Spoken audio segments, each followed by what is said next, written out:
Hallelujah. कितने लोग जागे हुए हैं? कितने लोग सो रहे हैं?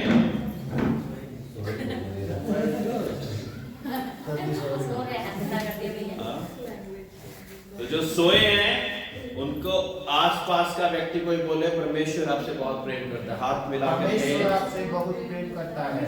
बोलिए बोलिए।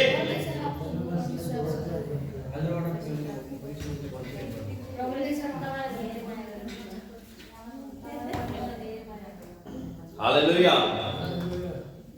और जो जागे हैं वो कहें परमेश्वर अच्छा है। और ऐसे करके बोले वो आपके लिए भी अच्छा है। वो आपके लिए भी अच्छा ऐसे है। करके बोले वो आपके लिए भी अच्छा है।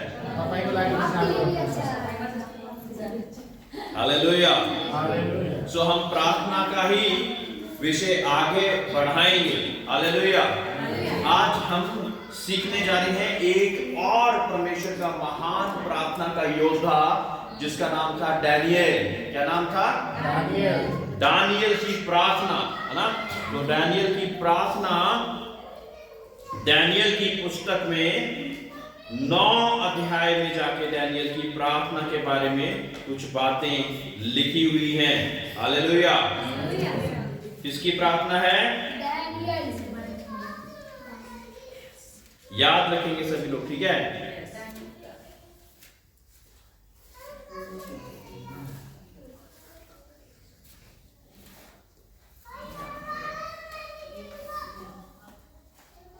और हम पहली आयत से ही अगर थोड़ा सा, है ना, हम बैकग्राउंड भी सीख कर देखें कि मादी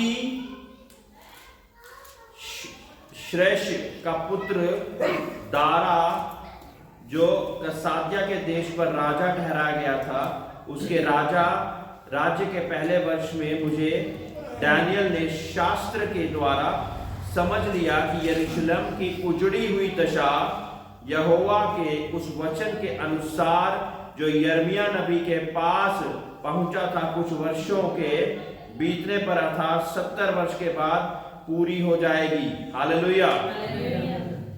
और एक भविष्यवाणी पूरी होने वाली है और ये दानियल के पास ये बात परमेश्वर ने दर्शा दी है कि एक भविष्यवाणी पूरी होने वाली है। यिर्मयाह ने जो भविष्यवाणी उस जगह के लिए करी थी वो भविष्यवाणी पूरी होने वाली है। हालेलुया। और ये क्या बोला कि माद्री श्रेयश्र का पुत्र दारा। सोचो, हम सोचते हैं दारा सिंह शायद इंडिया में ही था, वो बाहर भी एक दारा था। हालेलुया। हालेलुया।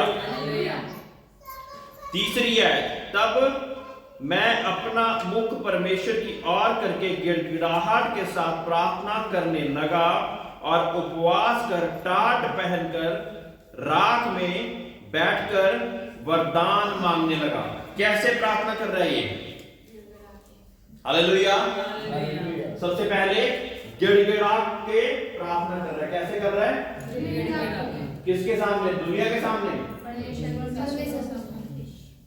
गिड़गिड़ा कर, उपवास रखकर, टाट पहनकर, राख में बैठकर। हाँ? राख में बैठकर।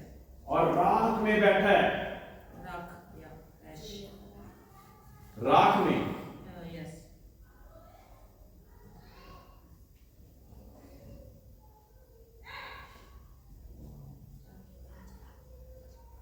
है ना? तो हम क्या करते हैं जब परमेश्वर से प्रार्थना करते हैं तो बड़ी ही दुनिया को दिखाने की कोशिश करते हैं कि हमारी प्रार्थना पता लगे, है ना? लेकिन ये दुनिया को नहीं दिखाना चाहता था, ये केवल परमेश्वर के सामने गिड़गिड़ा रहा है। क्या कर रहा है? परमेश्वर के सामने गिड़गिड़ा रहा है। अब मैं क्या बोलता कि अगर आप परमेश्वर के साथ में रोओगे और गिड़गिड़ाओगे तो पूरी दुनिया के सामने कभी रोना और गिड़गिड़ाना नहीं पड़ेगा। हालेलुया। हालेलुया। और उपवास के साथ बैठ रहे, कुछ विषयों के लिए हमें उपवास के साथ प्रार्थना करनी पड़ती है। हालेलुया। है ना? किसी व्यक्ति के लिए, किसी दर्द के लिए, किसी बीमारी के लिए, किसी दुष्ट आत्मा के लिए, है ना? परमेश्वर के वचन में एक समय आया जहां पे परमेश्वर ने बोला कि ये दुष्ट आत्माएं उपवास, केवल उपवास और प्रार्थना के बिना नहीं जाएंगी। इसलिए उपवास और प्रार्थना से क्या आता है, एक और हमारी प्रार्थना पावरफुल हो जाती है। Hallelujah, hallelujah, praise the Lord. जब हम उपवास के साथ प्रार्थना करते तो स्वर्ग राज को हमारा उत्तर देने के लिए वो जुट जाता। हालेलुया। कितने लोग अभी उपवास रख पाते हैं? उपवास रख पाते हैं? सच्चाई बताएं, कोई बात नहीं रख पाते। आगे बढ़ेंगे परमेश्वर में, अभी 2-4 साल हुए हैं तो और आगे बढ़ेंगे तो उपवास प्रार्थना करनी है। उपवास के साथ प्रार्थना जुड़ता है। अकेला जो उपवास होता है वो डाइटिंग कहते हैं। क्या कहते हैं? डाइटिंग। पतला होने के लिए मैं कम खाना खा रहा हूं या खाना नहीं खा रहा, उसको ये कहते हैं। लेकिन जो उपवास है उसके साथ प्रार्थना करनी है, यानी कि बाकी दिनों से ज्यादा उस दिन हमने प्रार्थना करनी है। हालेलुया। उपवास की प्रार्थना के विषय में दुष्ट बहुत अच्छी तरह से जानता है, उसको खराब करने के लिए वो आएगा। पहले बता देता हूं मैं, आपकी प्रार्थना को, उपवास की प्रार्थना को खराब करने के लिए दुष्ट आएगा। हालेलुया। उपवास की प्रार्थना जब आप क्या कर रहे होंगे तो क्या क्या हो सकता है, मैं बताता हूं आपको। आपका किसी के साथ वाद विवाद हो सकता है। क्या हो सकता है? लड़ाई भी लिख सकते हैं, ठीक है। ये नहीं हो सकता कि पहले घंटे में ही हो जाए, शाम तक जब तक आपने खत्म नहीं करा उससे पहले कुछ भी ऐसी बात हो सकती है। एक दीदी मुझसे प्रार्थना करवाया करती थी और कहती, पास जी जब भी मैं क्या, कुछ उनका विषय था, मैं क्या आप उपवास प्रार्थना करो। कहती उपवास प्रार्थना जब भी मैं करने लगती हूँ ना कोई परेशानी जरूर होती है। मैं क्या आज क्या हुआ? कहते आज एक हमारे सामने, कहते कि नॉर्मल लोग रहते हैं जो कि झोंपड़ी वाले लोग हैं, कहते मेरे घर के सामने साइकिल खड़ा करके चले गया। मैंने कहा फिर? कहती मैंने उसको जब बोला कि अपनी साइकिल हटा ले तो बहुत जोर से ना उल्टा जवाब उसने मुझे दिया। मैं कहा फिर? कहती फिर मैं भी नहीं रुकी। मैंने कहा यही तो हो गया काम। Hallelujah, hallelujah. मेरे प्रियो, हमारा उपवास और प्रार्थना सक्सेसफुल यानी कि कामयाब कब होगा? जब उसको पूरी रणनीति के साथ हम पूरा करेंगे। ये बहुत खतरनाक चीज है, ठीक है। जब उसको पूरी रणनीति के साथ, पूरे नियम के साथ उसको हम कंप्लीट करेंगे, तब वो आपका उपवास प्रार्थना कुछ फायदे या एक कामयाब प्रार्थना के बीच में पहुंचेगा। और क्या हो जाता है, हम कई बार उस दिन बहुत ज्यादा बिजी हो जाते हैं। क्या हो जाते हैं? व्यस्त,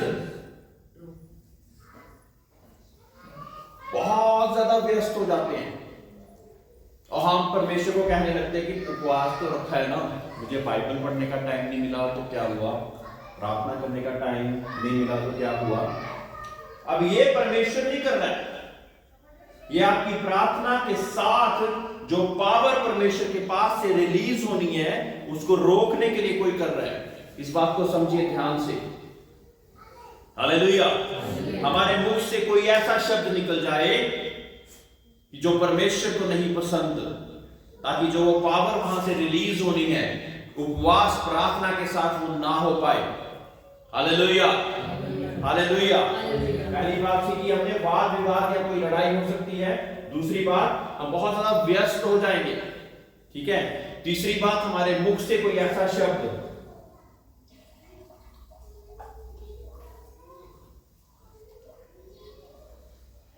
अब मैं उसका उदाहरण बताता हूं आपको। आप किसी विषय के लिए, किसी गंभीर विषय के लिए, मान लीजिए पैरालाइज के लिए प्रार्थना कर रहे हैं, ठीक है। नॉर्मल डॉक्टरों ने जवाब दे दिया, उसके लिए आप उपवास प्रार्थना में बैठ गए, ठीक है। और प्रार्थना करते करते आपने ये उपवास प्रार्थना के बीच में क्या बोल दिया? वैसे तो ना ये बीमारी जाती नहीं है।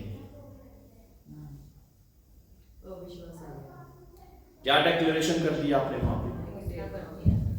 खुद ही कुछ अलग घोषणा कर दी आपने, तो कैसे होगा वो जो कि परमेश्वर ने वहां से पावर को रिलीज करना था, उस शक्ति को रिलीज करना था, उसको मिटाने के लिए। और व्यक्ति थे आप जो उस विषय के लिए प्रार्थना कर रहे हो, क्या होगा? वो फास्ट आपका, मिशन आपका इनकम्प्लीट हो गया। हालेलुया। ये बहुत ध्यान से सीखें, क्योंकि उपवास प्रार्थना के साथ बहुत सारी चीजों को हम परमेश्वर के नाम से हासिल करते हैं। जो परमेश्वर के दास उपवास प्रार्थना में बैठे रहते हैं, वो बहुत सारी बातों को, बहुत सारी मिस्ट्रीज को परमेश्वर के से लेकर आपके सामने पेश करते हैं। हालेलुया। बहुत सारी गहरी बातों को, स्वर्गीय बातों को आपके सामने वो उतारने के काबिल हो जाते हैं, क्योंकि उपवास प्रार्थना में वो ये बातों को रिसीव करते हैं। चौथी बात, डिस्ट्रैक्शन। हालेलुया। डिस्ट्रैक्शन समझते हैं? हिंदी में क्या बोलते हैं? ध्यान भटकाना। ध्यान भटकाना, ठीक है जी। अब हमारा ध्यान सबसे पहले तो मोबाइल के द्वारा भटकता है।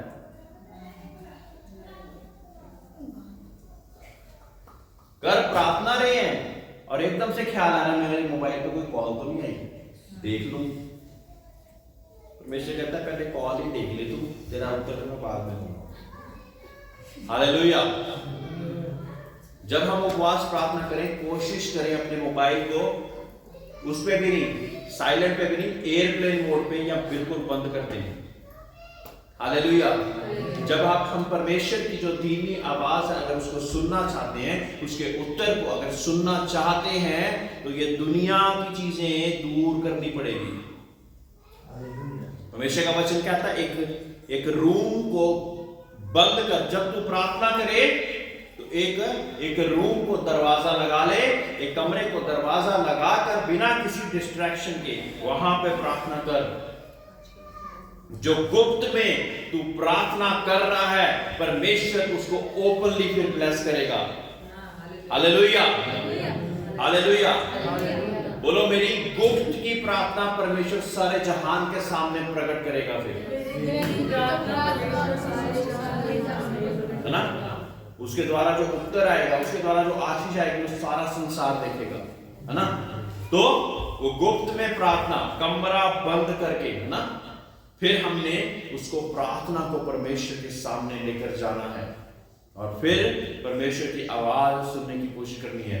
कई बार थोड़ी देर तक तो डिस्ट्रैक्शन चलती रहेगी, कभी कुछ याद आ रहा है, कभी कुछ आ रहा है। ये जो दिमाग है ना, ये बैटल ग्राउंड है, ये युद्ध का मैदान है। ध्यान उधर जाएगा, ध्यान उधर जाएगा, ध्यान उधर जाएगा। बहुत सारे लोगों का प्रार्थना विषय पता क्या आता है? पास्टर जी, मेरा बाइबल करने में ध्यान नहीं लगता, प्रार्थना करने में ध्यान नहीं लगता, है ना? प्रार्थना में बैठ तो जाती, लेकिन मेरा माइंड कहीं और की और जाता रहता। होता है ना हमारे साथ के? नहीं होता ऐसा?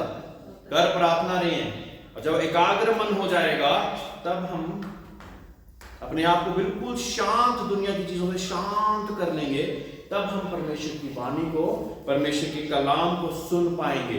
हालेलुया।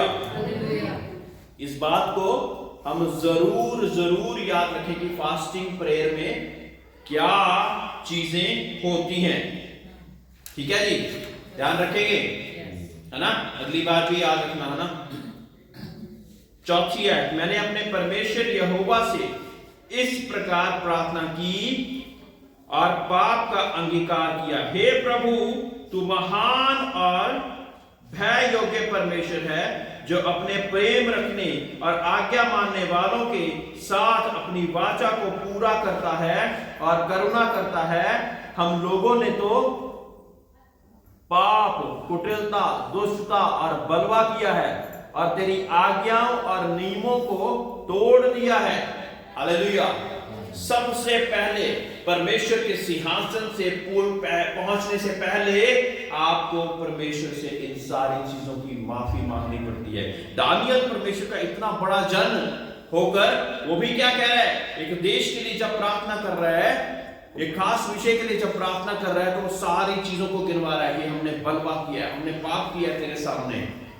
अगर आप नहीं भी बोलेंगे तो परमेश्वर तो जानता है, लेकिन आपको बोलना जरूरी है। हालेलुया।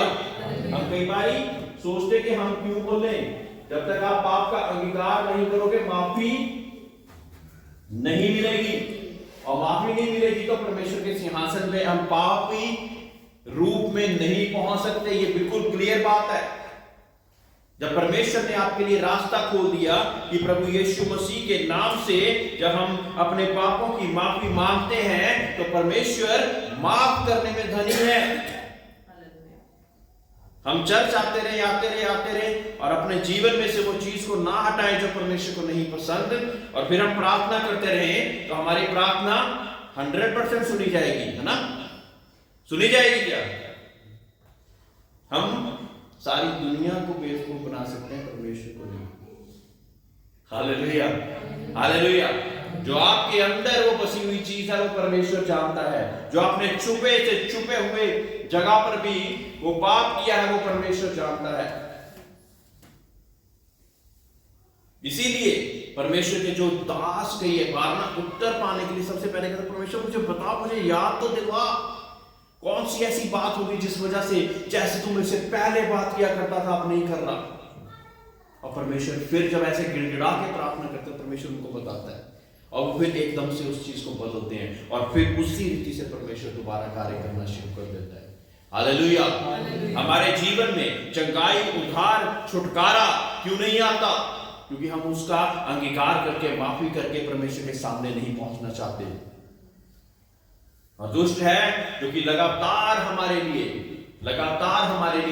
वो दोष लगाता रहता है। ये पापी है, तू कहता है ये तेरा पुत्र है, तू पुत्रों की प्रार्थना सुनता है, तो इसने तो कोई अंगीकार नहीं किया, ये लगातार उसी चीज में अभी तक पड़ा हुआ है, इसकी प्रार्थना कैसे सुनी जाएगी?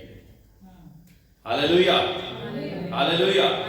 मैं बहुत सी मर्तबा एक कोर्ट रूम वाला दृश्य आपके सामने समझाता कि जब हम एक कोर्ट रूम में होते हैं, दोनों साइडों से गवाह, सूत्र और सारी चीजें पहुंचती हैं एक जज के सामने, वही परमेश्वर के जज के सामने वैसे पहुंचती है। इमेजिन कीजिए, वो अपने गवाह पेश करता है, परमेश्वर यीशु मसीह अपने गवाह पेश करता है, और जहां से पलड़ा भारी हो जाता है वही करार दे दिया जाता है। हालेलुया। हम चर्च आते रहे, हाथ खड़े कर करके प्रार्थना करते रहे, दुनिया के सामने हम रोते रहे, लेकिन उस चीज की अगर माफी नहीं मांगते हैं क्या फायदा है?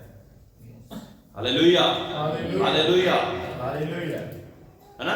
अब सोचो कि राजा होते हुए भजन संहिता लिखने वाला दाऊद बार बार क्या कहता रहता है? परमेश्वर मेरे मुंह की पैरवाई करना सिखा, मुझे सिखा कि मेरे मुख से कोई गंदी बात ना निकले, मेरी मन की रक्षा कर, है ना? हम ऐसी प्रार्थनाएं नहीं करते और इसी वजह से हम परमेश्वर के बड़े काम को अपने जीवन में नहीं देखते। अगर हम परमेश्वर के बड़े काम को अपने जीवन में देखना चाहते तो परमेश्वर के साथ पहले वो रिश्ता बेटे वाला कायम करें। रिश्ता बेटे वाला कायम कब होगा? जब हम अपनी अंदर की गंदगी को निकालकर बाहर, हालेलुया, हालेलुया। अब दानियल बार बार ना दोबारा पढ़े इसको, हे प्रभु तू महान और भय योग्य परमेश्वर है, जो अपने प्रेम रखने और आज्ञा मानने वालों के साथ अपनी वाचा को पूरी करने वाला परमेश्वर है, करुणा करता रहता है। हम लोगों ने तो पाप, कुटिलता, दुष्टता और बलवा किया है और तेरी आज्ञाओं को और नियमों को तोड़ दिया। तेरे जो दास नबी लोग हमारे राजाओं, हाकिमों, पूर्वजों और सब साधारण लोगों के तेरे नाम से बातें करते थे, उनको हमने नहीं सुना। हे प्रभु तू धर्मी है, परंतु हम लोगों को आज के दिन लज्जित होना पड़ता है, अर्थात यरूशलेम में निवास करने वाले सब यहूदियों को, क्या समीप क्या दूर,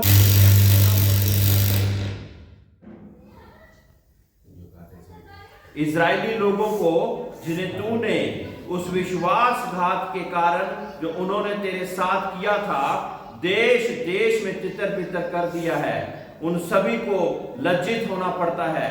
हे यहोवा, हम लोगों ने अपने राजाओं, हाकिमों और पूर्वजों समेत तेरे विरुद्ध पाप किया है, इस कारण हमको लज्जित होना पड़ता है। परंतु यद्यपि हम अपने परमेश्वर प्रभु से फिर गए तो भी तू दया सागर और क्षमा की खान है। हम तो अपने परमेश्वर यहोवा की शिक्षा सुनने पर भी उस पर नहीं चले जो उसने अपने दास नबियों से हमको सुनाई थी, है ना। सारी बातों को मान रहे हो कि बार बार नबियों के द्वारा, परमेश्वर के दासों के द्वारा, बहुत सारे लोगों के द्वारा हमें परमेश्वर की बातें सुनने को मिली, लेकिन हमने नहीं सुनी।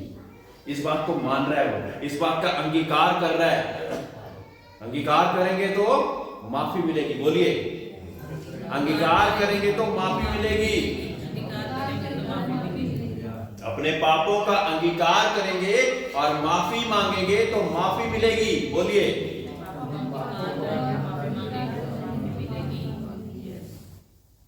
12वीं आयत, इसलिए उसने हमारे और न्यायियों के विषय जो वचन कहे थे उन्हें हम पर बड़ी विपत्ति डालकर पूरा किया है। Hallelujah, hallelujah.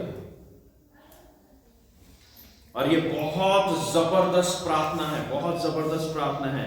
आगे तक लगातार प्रार्थना चलती रही, ठीक है। और 13वीं आयत पे आएंगे हम, 13वीं आयत पे आएंगे, ठीक है।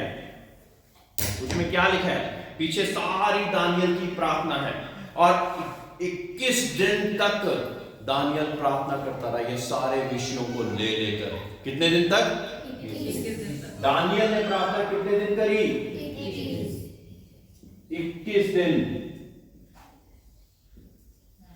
है ना।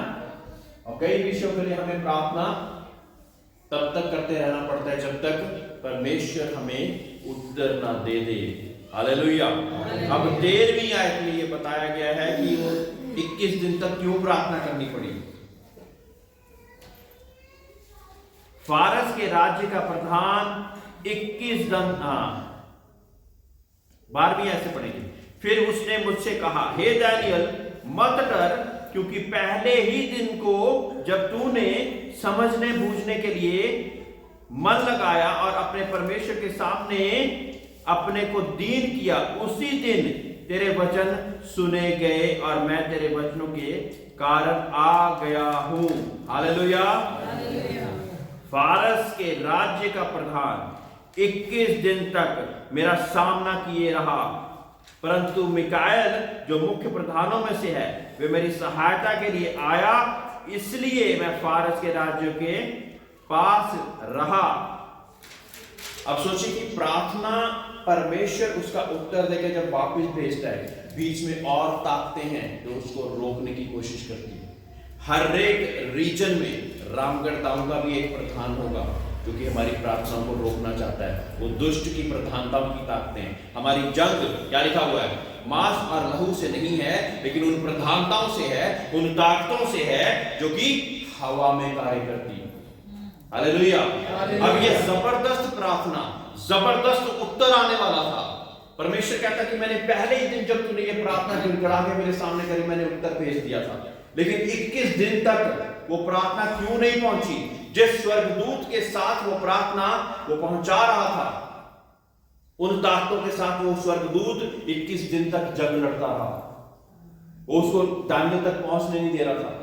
फिर परमेश्वर का स्वर्गदूत कहता है कि फिर मैंने मिकाएल जो कि प्रधान परमेश्वर की सेनाओं को संभालने वाला जबरदस्त स्वर्गदूत है, वो आया और वो उनको भी संभाल रहा है, इसलिए मैं तेरे पास प्रार्थना का उत्तर लेके पहुंच गया हूं।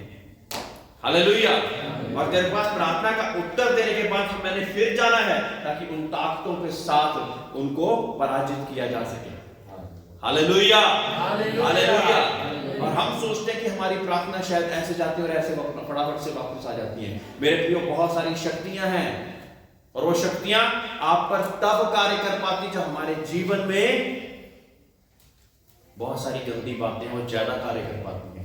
सोचिए कि दानियल जीवन में, खुद के जीवन में कुछ ऐसा नहीं था, वो अपने राज्य के लिए प्रार्थना कर रहा है, गिड़गिड़ाकर प्रार्थना कर रहा है, अपने लोगों के लिए, अपने नेशन के लिए प्रार्थना कर रहा है, सारे लोगों के लिए वो प्रार्थना कर रहा है। हालेलुया। और लगातार प्रार्थना करता जा रहा है। Praise the Lord. कई बार ऐसा होता कि वो प्रधानताएं, वो हाकिम जो हवा में काटते हैं, उन प्रार्थना को आप तक नहीं पहुंचने, उत्तर को पहुंच नहीं देती। उत्तर पहुंच गया तो आपके दिल में, आपके जीवन में बड़ी खुशहाली आ जाती है। आ जाती कि नहीं आ जाती? और एक बड़ी टेस्टमनी आ जाती, बड़ी गवाही हमारे जीवन में आ जाती। पहली बात, प्रार्थना जब तक उत्तर ना आए तब तक करनी है, और इस बात को जानकर करनी है कि मेरी प्रार्थनाओं को रोकने के लिए, मेरी फास्टिंग को खराब करने के लिए बहुत सारी चीजें हैं जो कि कार्य कर रही हैं। उन चीजों से, जयवंत से बढ़कर प्रभु यीशु मसीह के होकर हमने चलना फिरना है। हालेलुया। कौन कौन परमेश्वर के नाम से अपने आप को योद्धा मानता है? बोलिए, क्या हम परमेश्वर के नाम से योद्धा हैं? तो फिर आप निरंतर प्रार्थना करने वाले हो जाएंगे। ये नहीं कि एक बार ही प्रार्थना करी, प्रभु उत्तर नहीं दे रहा, चलिए कुछ और कर लेते हैं। हालेलुया। हालेलुया। परमेश्वर जो सर्वप्रधान परमेश्वर है, जिसने अपने पुत्र तक को नहीं छोड़ा, आपके लिए ही कुर्बान कर दिया ना, और तीसरे दिन वो मुर्दों में से जी उठा आप ही के लिए। और परमेश्वर के दाहिने हाथ हमारा उत्तरदायित्व कर रहा है आप ही के लिए, मेरे लिए। ये सारा कुछ परमेश्वर ने तैयार करके भेजा है। लेकिन जब हम ही कमजोर पड़ जाते तो क्या होगा? परमेश्वर के वचनों के द्वारा हमें हमेशा मजबूत रहते रहना है। हालेलुया। अब मैं प्रार्थना के विषय में क्यों बता रहा हूं मेरे प्रियो? क्योंकि जब चेले, ना पिछली बार भी मैंने बताया था, चेले जब देखते थे कि परमेश्वर यीशु मसीह जाता है, अंधों को आंखें मिल जाती हैं, दुष्ट आत्माएं छोड़ के भाग जाती हैं, कुछ भी ये बोलता है, आंधियां थम जाती हैं, इसके पीछे का राज क्या है? इसके पीछे का राज क्या है? और फिर क्या कहते हैं? प्रभु तू हमको भी प्रार्थना करने सिखा। हालेलुया। प्रभु, उनको पता लगा कि ये प्रार्थना के द्वारा सब कुछ हो रहा है, तो क्या कहते हैं? हमें भी तू प्रार्थना करने सिखा, है ना? दो महान प्रार्थना योद्धाओं के बारे में हमने सीख लिया है। कौन है? पहला कौन था? हन्ना, और दूसरा दानियल के बारे हमने प्रार्थना के बारे में सीखा, है ना? अब फटाफट से हम दानियल ने क्या क्या किया उसको हम उसकी प्रार्थना के बीच में 9वें चैप्टर को, जो भी प्रार्थना योद्धा है घर पे जाके जरूर पढ़े। कौन कौन पढ़ेगा अभी बता दो? 9वें चैप्टर को जरूर पढ़ना, ठीक है? एक एक आयत को देखना, कैसे दानियल ने प्रार्थना करी, है ना? एक प्रार्थना योद्धा कैसे प्रार्थना करता है। हालेलुया। सबसे पहले दानियल ने क्या करा? कन्फेशन ऑफ सिन, यानी कि पाप का अंगीकार करा। क्या करा? पाप का अंगीकार करा, ठीक है? फिर परमेश्वर के स्वभाव को की महिमा दी।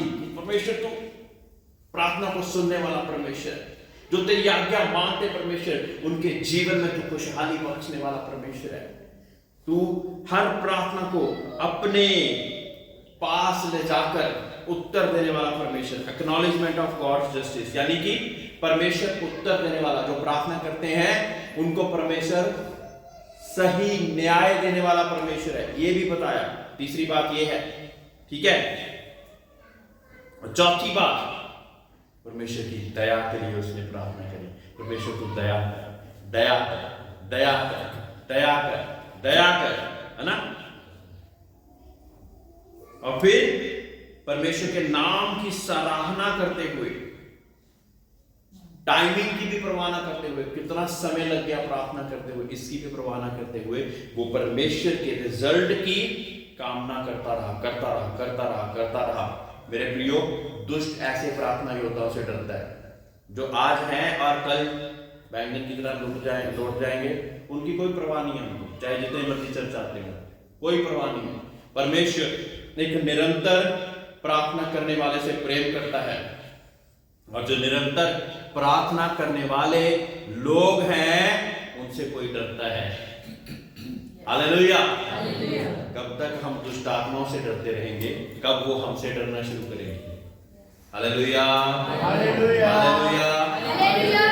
कब तक हम कहते रहेंगे मुझे दबाव पड़ गया, मुझे डर लग गया, मुझे कुछ अंदर है ही नहीं, अंदर सब कुछ जो है वो दुष्ट का ही दिया हुआ है, तो दबाव डालेगा, मार भी डालेगा। लेकिन जब अंदर वो ताकत है परमेश्वर की, तो कुछ भी नहीं हो सकता। Hallelujah, hallelujah. परमेश्वर के वचन में लिखा, जो मेरे अंदर है वो उससे बड़ा जो कि संसार में कार्य करता। क्या हमारे अंदर में तंबाकू है, शराब है, बैर है, लुच्चपन है, व्यभिचार है? जानने की जरूरत है। फिर ये सारी ताकतें आप पर बड़े अच्छे से आपकी खातिरदारी करेंगी, चिंता मत कीजिए। लेकिन जब आपके अंदर वो पवित्र आत्मा की सामर्थ्य है, तो क्या होगा? ये शर्मिंदा हो जाएंगी। ये ताकतें आपके घर की खिड़की से देखेंगी, कहां ये चूके और मैं एंट्री मारूंगा, और जो पता लगेगा ये चूक ही नहीं रहे हैं, ये चूक ही नहीं रहे हैं, कहेंगे फिर वो दूसरा घर ढूंढेगा। हालेलुया।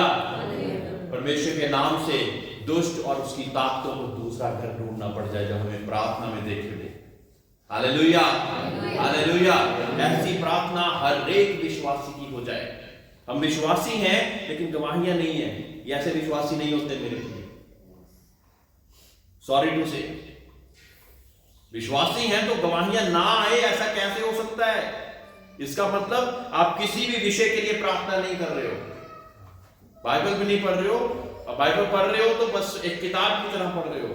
परमेश्वर जैसा तू चेलों के साथ बातचीत किया करता था, उसके द्वारा कार्य करा करता था, तू हमारे जीवन में भी वैसे कार्य कर। आमीन। क्या ये हमारी प्रार्थना है? जब हम किसी को कलाम सुनाते, क्या हमारा हृदय दर्द से, दया से भरता कि नहीं भरता? जब उसकी बीमारी को देखते, उसकी परेशानी को देखते, है ना? कई बार हम प्रार्थना करते हैं ना, किसी दुष्टात्मा के ग्रसित व्यक्ति से बड़ा दर्द होता ना, कि किस परेशानी में मेरी बहन है, मेरा भाई है, कि लगातार ये उस बंधन से छुटकारा नहीं पा पा रहा। मेरे प्रियो, दया नहीं, कुछ भी नहीं। और दया आपके जीवन में परमेश्वर की ओर से आएगी। परमेश्वर की ओर से दया कब आएगी? जब आप दूसरी चीज को हटाओगे। वहां पे कोई और चीज है तो दया कहां से आ जाएगी? वाद विवाद, लड़ाई झगड़ा, उसने मेरे साथ ये करता, उसने मेरे ना आ करता, कहां से आएगी? उस चीज को हटाओ जीवन से, ताकि परमेश्वर आपकी जीवन में वो दया को भर सके, अपनी सामर्थ्य को भर सके। दुनिया में कहते थे 10 जवाब दे सकता है वो बहुत बड़ा व्यक्ति होता है। परमेश्वर के वचन में थोड़ा उल्टा चलता है, जो 10 जवाबों को सुनकर भी जवाब नहीं देता वो बड़ा गहरा है। Hallelujah, hallelujah, hallelujah. परमेश्वर में कुछ और तरीके का है। दुनिया में कहते हैं अपने आप को बड़ा बनाओ, बड़ा बनाओ, बड़ा बनाओ।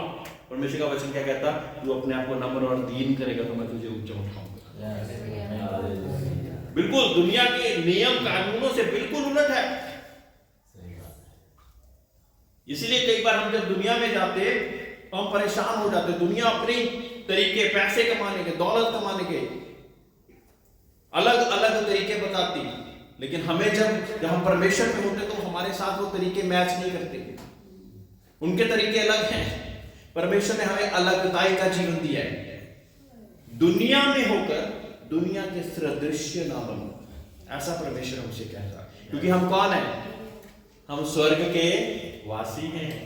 यहां पे तो हमारा थोड़ी देर का स्टे है, लेकिन जो अनंत काल का जीवन है उसकी तैयारी हम लगातार यहीं से करते रहते हैं। अब तैयारी कहां की कर रहे हो ये आपको पता है, आप कहां की तैयारी कर रहे हो। हालेलुया। मेरे प्रियो, वचनों के सुनने के बाद मेरी सबके साथ यही दुआ है कि आप परमेश्वर के उस स्वर्ग राज की तैयारी करो। आप बहुत अच्छे लोग हो। आप ही के लिए परमेश्वर ने अपनी जान को सबसे ज्यादा अच्छा, परमेश्वर का इकलौता पुत्र, स्वर्गदूतों से ऊपर, वो जो 24 महापुरुष परमेश्वर के सामने ऐसे दंडवत कर करके उसको कहते कि महिमा महिमा महिमा, उनसे सबसे ऊपर वो हमारे लिए दे दिया, है ना। और ये दिसंबर के दिन हम एक यादगार में मनाते हैं कि परमेश्वर यीशु मसीह हमारे इस पृथ्वी पे आया था, मनुष्य बन के आया था, है ना। उसे इतनी खुशियां मनाते, लेकिन आया वो किस लिए था कि अपना बलिदान दे सके। हालेलुया, हालेलुया, है ना। जिसको पता हो कि आ तो रहा हूं, लेकिन मैं आया कि बलिदान, एक मनुष्य जाति के लिए बलिदान देने के लिए आया। जैसा परमेश्वर इतना प्रेम करने वाला परमेश्वर, आज हम उसके लिए क्या देते हैं, क्या करते हैं हम आज उसके लिए। मेरे प्रियो, क्या अपनी छोटी सी बात को नहीं छोड़ पा रहे हैं? जो स्वर्ग सिंहासन को छोड़ के हमारे लिए आ गया, उसके लिए हम अपने गुस्से को नहीं छोड़ पा रहे, अपनी शराब को नहीं छोड़ पा रहे, अपने तंबाकू को नहीं छोड़ पा रहे, अपने झूठ बोलने को क्या नहीं छोड़ पा रहे। मेरे प्रियो, सोचिए एक बार, ये शब्द आपको सोचने पर मजबूर करें कि परमेश्वर जो कि मेरे को स्वर्ग में एंट्री मिल जाए, इसके लिए उसने अपने लहू का एक एक कतरा जिसने मेरे लिए बहा दिया, उसके लिए मैं आज क्या कर रहा हूं, मैं क्या कर रहा हूं उसके लिए। सभी लोग खड़े हो जाए, मैं क्या कर रहा हूं उसके लिए। हमें जानने की आवश्यकता है। अगर हम आखिरी प्रार्थना की ओर जाएं, सब लोग अपने मन को टटोले, क्योंकि आपके जीवन में चंगाई और रिहाई किसी दवाई की वजह से अटकी नहीं हुई, आप ही की वजह से है। वो वजह को जानने की कोशिश करें, प्रार्थना होगी, तुरंत आपके जीवन में बड़ा कार्य हो जाएगा। हालेलुया। ये मत सोचें सारे डॉक्टरों को देख लिया, भगवानों को सारे देख लिया। मेरे प्रियो, आपको जो तरीका, जो नियम बताया है, जो चीज जिस वजह से परमेश्वर की सामर्थ आपके अंदर नहीं उतर पा रही, उसको हटा दीजिए, हटा दीजिए। सामर्थ उतरेगी तो चंगाई, रिहाई बहुत बड़ा कार्य नहीं है परमेश्वर के लिए। जब परमेश्वर ने अपने इकलौते पुत्र को जिसने कुर्बान कर दिया, वो क्या कोई भी अच्छी चीज आपके पास से रख छोड़ेगा अपने पास? सबसे बेहतरीन था वो, फिर भी उसने हमारे लिए उसको दिया। इससे ऊपर स्वर्ग में और कुछ नहीं था, और हम उसके लिए क्या देते? जो हमारे पास सबसे खराब होता, वो समय भी वो देते, क्योंकि सारे हमने नाच रंग कर लिया, मोबाइल देख लिया, वाद विवाद कर लिया, लड़ाई झगड़े कर लिया, दो चार को नीचा दिखा दिया। अब थोड़ा सा समय बचा है, थोड़ा परमेश्वर को भी दे दें। 5 मिनट कर पाऊंगा, परमेश्वर बहुत थका हुआ हूं। सोचो कैसा लगता होगा उसको, कैसा लगता होगा कि एक एक चीज, एक एक लहू का कतरा खा गया, छलनी पूरा शरीर उफ तक नहीं कर रहा है। जिसके पास इतना अधिकार, क्योंकि मुर्दों को जला देता था, मेरे और आपके लिए उसने उफ तक नहीं करी। ये बलिदान मनुष्य जाति के मुक्ति के लिए, उद्धार के लिए जरूरी है, और मैं करूंगा। कोई पीर पैगंबर महात्मा जो नहीं कर पाया, वो मैं करूंगा। आज मेरे प्रियो, हमें जांचने की जरूरत कि हम परमेश्वर के लिए क्या करते हैं। अपनी आंखों को बंद करें।